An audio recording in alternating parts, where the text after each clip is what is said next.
So hello friends, welcome है आपका हमारे चैनल पर। तो आज जो हम फिल्म एक्सप्लेन करने जा रहे हैं उसका नाम है हैलोवीन 2। ये फिल्म 2009 में रिलीज हुई थी और इस फिल्म में हमें बताया जाएगा कि हैलोवीन रीमेक के बाद क्या हुआ।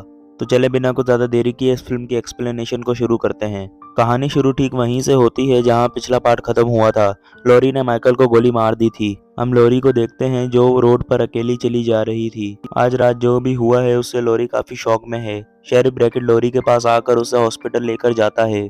उसकी हालत बहुत ही खराब हो गई थी और डॉक्टर उसका ऑपरेशन करने में लग जाते हैं। दूसरी तरफ डॉक्टर लूमिस को भी एम्बुलेंस में डाला जाता है और वो अभी तक जिंदा है। वहीं चार लोग मिलकर माइकल की डेड बॉडी को एक वैन में डालते हैं और दोनों मेडिक्स माइकल को लेकर मुर्दाघर जाने के लिए निकल जाते हैं। वो दोनों लिंडा की बॉडी पर बुरे कमेंट्स भी कर रहे थे। इससे ड्राइवर का ध्यान रोड से हट जाता है और रास्ते में ही खड़ी काव से इनका एक्सीडेंट हो जाता है और ड्राइवर मौके पर ही मारा जाता है और दूसरे मेडिक की हालत बहुत ही खराब थी। अचानक ही वैन जोरों से हिलने लगती है और माइकल दरवाजा तोड़कर बाहर निकलता है और माइकल एक बार फिर से अब जिंदा हो गया है। माइकल एक कांच का टुकड़ा उठाता है और उस मेडिक की गर्दन काट कर उसकी गर्दन उखाड़ देता है। इसके बाद माइकल को उसकी मदर डेबरा का एक विजन आता है जो कि एक व्हाइट हॉर्स के साथ खड़ी थी। माइकल जब छोटा था तो डेबरा उसके लिए एक व्हाइट हॉर्स की डमी लेकर आया करती थी। दूसरी तरफ लॉरी को होश आता है और वो किसी तरह उठकर अपने रूम से बाहर निकल कर एनी वाले रूम में जाती है और एनी भी अभी जिंदा थी और उसके चेहरे पर ढेर सारे टांके लगे हुए थे। तभी एक नर्स लॉरी को वापस उसके रूम में ले जाने लगती है। बीच रास्ते में नर्स को कहीं जाना पड़ता है और लॉरी उसका वहीं पर वेट करती है। वो दूसरी नर्स को आवाज लगाती है लेकिन किसी वजह से पूरा हॉस्पिटल सुनसान और खाली था। लेकिन तभी वो नर्स वापस आ जाती है लेकिन उसके गले पे एक कट लगा हुआ था। ये देखकर लॉरी वहां से भागने लगती है लेकिन माइकल उस नर्स के पीछे आता है और उसे करीब 11 बार स्टेप कर बेरहमी से मार देता है। लॉरी सीढ़ियों से नीचे जाती है और उसे एक और नर्स की लाश पड़ी हुई मिलती है जिसकी आंखें माइकल ने निकाल ली थीं। लॉरी माइकल से बचते हुए एक बड़े कचरे के डब्बे में जा गिरती है जिसमें कचरे की जगह ढेर सारी लाशें पड़ी हुई थीं। लॉरी हॉस्पिटल से बाहर निकलकर वहां के एक सिक्योरिटी रूम में छुप जाती है। तभी यहाँ का सिक्योरिटी गार्ड बडी यहाँ आता है और वो लॉरी को खामोश करता है और उसे ले जाने के लिए अपनी कार लेकर वहां आता है। लेकिन माइकल एक कुल्हाड़ी से गार्ड को मार देता है जिसके बाद वो रूम का गेट तोड़कर अंदर आ जाता है और लॉरी के सर में कुल्हाड़ी से बार बार मारने लगता है और तभी लॉरी की नींद खुल जाती है। असल में लॉरी एक ख्वाब देख रही थी और उस पर किसी ने हॉस्पिटल में अटैक नहीं किया था। उस हादसे को गुजरे अब 2 साल हो गए हैं लेकिन लॉरी अभी भी उस हादसे को नहीं भुला पा रही है। लॉरी अब अपनी बेस्ट फ्रेंड एनी और शेरिफ ब्रैकेट के साथ रहती है क्योंकि उसके पेरेंट्स 2 साल पहले ही मारे गए थे। लॉरी एनी को अपने ख्वाब के बारे में बताती है और एनी उसे समझाती है कि सब कुछ ठीक हो जाएगा। लॉरी अपने ड्रामा से निकलने के लिए एक थेरेपी सेशन भी ले रही थी लेकिन उसको कोई फायदा नहीं हो रहा था। लॉरी एक कॉफी हाउस में भी काम करती है और उसने 2 नई दोस्त बनाई हैं, माया और हार्ली। दूसरी तरफ हम डॉक्टर लूमिस को देखते हैं। 2 साल पहले हुए मासेकर की वजह से लूमिस की माइकल वाली बुक बहुत बिकी जिससे लूमिस एक फेमस सेलिब्रिटी बन गया। उसने माइकल पर एक और बुक भी लिखी है जो जल्द ही रिलीज होने वाली है। इस मूवी में लूमिस को काफी लालची और फेम का भूखा दिखाया गया है। लूमिस अपनी बुक प्रमोट करने के लिए एक प्रेस कॉन्फ्रेंस में जाता है। यहाँ उससे कुछ सवाल किए जाते हैं जैसे माइकल ने किए मर्डर की वजह से क्या लूमिस खुद को जिम्मेदार मानता है और क्या माइकल मायर्स अभी भी जिंदा है क्योंकि उसकी डेड बॉडी आज तक नहीं मिली है।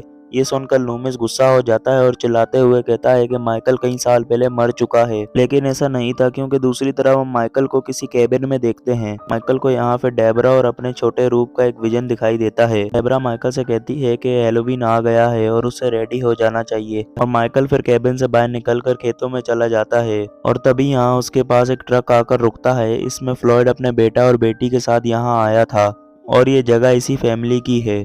फ्लॉयड माइकल से पूछता है कि वो उसकी प्रॉपर्टी में क्या कर रहा था। माइकल उसे कोई जवाब नहीं देता तो फ्लॉयड उसे अपने बेटे के साथ मिलकर पीटने लगता है। वो दोनों उसे बहुत मारते हैं। फ्लॉयड की बेटी उसे आकर रोकती है और वो दोनों वहां से जाने के लिए निकल पड़ते हैं लेकिन फिर माइकल उठ खड़ा होता है और अपना मास्क पहनने लगता है। माइकल अपने चाकू से फ्लॉयड और उसके बेटे दोनों को ही मार देता है। इसके बाद वो फ्लॉयड की बेटी को ट्रक से निकाल कर उसे भी मार देता है। इनके ट्रक में एक डॉग भी था और माइकल उस डॉग को ना सिर्फ मारता है बल्कि काट के खा भी जाता है। दूसरी तरफ लॉरी जो कि पिज्जा खा रही थी उसे किसी वजह से वॉमिटिंग होने लगती है।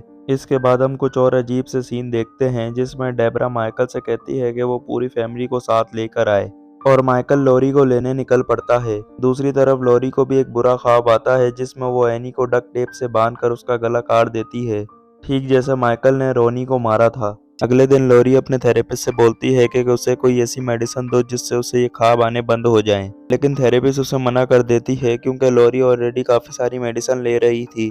इस पर लॉरी थेरेपिस्ट को गालियां देकर वहां से चली जाती है। वो घर आकर एनी के साथ भी झगड़ा करती है। दूसरी तरफ माइकल चलते हुए उसी बार में पहुंचता है जिधर उसकी मदर काम किया करती थी। वो वहां जाकर एम्प्लॉय, बॉस और एक लड़की तीनों को ही मार देता है। अगले दिन हैलोवीन था और इसी दिन लूमिस अपनी बुक को पब्लिक कर देता है। ब्रैकेट तभी एक बुक खरीदकर पढ़ने लगता है और जिस चीज का उसे डर था वही लूमिस ने कर दिया था। लूमिस ने बुक में लॉरी और माइकल के रिश्ते के बारे में सब कुछ लिख दिया था कि वो दोनों भाई बहन हैं। पर ब्रैकेट ने ये बात अभी तक लॉरी से छुपाई हुई थी। इधर लूमिस पैसों के साथ साथ गालियां भी कमा रहा था। लिंडा के फादर लूमिस पर इल्जाम लगाते हैं कि उसकी बेटी लूमिस की वजह से ही मारी गई है। अब उन लोगों के मानने पर लूमिस बुक लिखकर पैसे छाप रहा है। वो लूमिस को मारने के लिए गन भी निकालता है लेकिन सिक्योरिटी उसे पकड़ कर ले जाती है। इधर लॉरी को भी ये बुक दिख जाती है और वो उसे खरीद कर पढ़ लेती है और वो जान जाती है कि उसका भाई माइकल है और वो बून मायर है। वो घर जाकर अपना सामान पैक करने लगती है और वो एनी को भी गाली देती है कि उसने और ब्रैकेट ने उसे सच क्यों नहीं बताया, जबकि एनी को भी ये बात नहीं पता थी। लॉरी अपनी फ्रेंड नाया और हार्ली के वहां जाती है और उन्हें सब कुछ बता देती है। उनके पास अब लॉरी के लिए इसका सिर्फ एक ही इलाज था और फिर वो लोग लॉरी को लेकर एक हैलोवीन पार्टी में जाती हैं जहां लॉरी नशे में नाचने लगती है। इधर ब्रैकेट एक शेरिफ को अपने घर भेज देता है एनी की प्रोटेक्शन के लिए क्योंकि आज हैलोवीन है तो ब्रैकेट कोई चांस नहीं लेना चाहता था। इधर हार्ली को पार्टी में एक लड़का मिलता है और वो उसके साथ उसकी वैन में चली जाती है और उन दोनों को माइकल वहां आकर मार देता है। इसके बाद माइकल एनी के घर जाता है और वो देखता है कि एक शेरिफ एनी के घर के बाहर पहरा दे रहा था। माइकल पीछे से जाकर उसका गला दबा के उसे मार देता है। इसके बाद वो घर में एंटर करता है और एनी उसे वॉशरूम में मिलती है और एनी माइकल को देखकर शॉक हो जाती है और वहां से भागने की कोशिश करती है लेकिन माइकल उसे पकड़कर बेरहमी से मार देता है।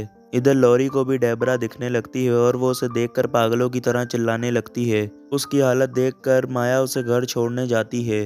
उन दोनों को एनी काफी बुरी हालत में मिलती है। उसकी पूरी बॉडी पर कट लगे हुए थे और खून निकल रहा था। लॉरी एनी को संभालती है और माया नीचे जाकर पुलिस को फोन करती है लेकिन माइकल माया को भी स्टैप कर मार देता है। इधर एनी लॉरी के सामने ही दम तोड़ देती है और एनी यहाँ पर मारी जाती है।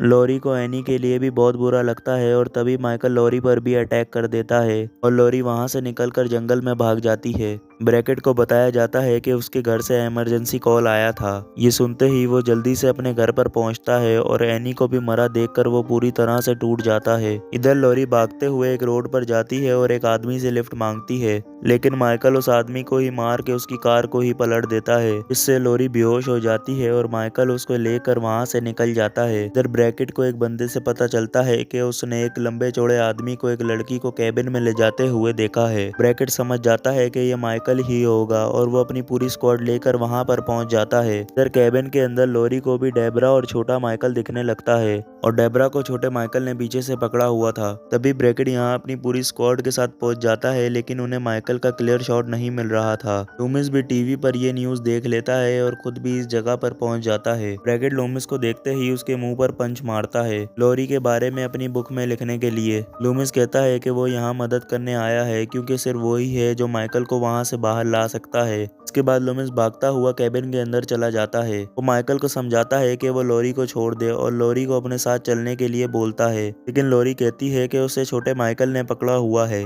कि लूमिस को वहां पर लॉरी के अलावा कोई नहीं दिखता। इसके बाद माइकल लूमिस पर अटैक करता है और दोनों ही कैबिन से बाहर जा गिरते हैं। इसके बाद माइकल अपना मास्क निकालता है और इतने सालों में वो एक वर्ड बोलता है। माइकल बोलता है डाई और लूमिस के पेट में स्टैप कर देता है। इसके बाद ब्रैकेट और बाकी पुलिस वाले माइकल पर गोलियां बरसाने लगते हैं और इतनी गोलियां लगने की वजह से माइकल यहाँ पर मारा जाता है। लॉरी फिर कैबिन से बाहर आती है और माइकल का चाकू उठाकर लूमिस को मारने आगे बढ़ती है। ये देखकर कुछ ऑफिसर लॉरी पर भी गोलियां बरसा देते हैं और यहाँ पर माइकल, लॉरी और लूमिस तीनों ही मारे जाते हैं और ये मूवी यहीं पर एंड हो जाती है।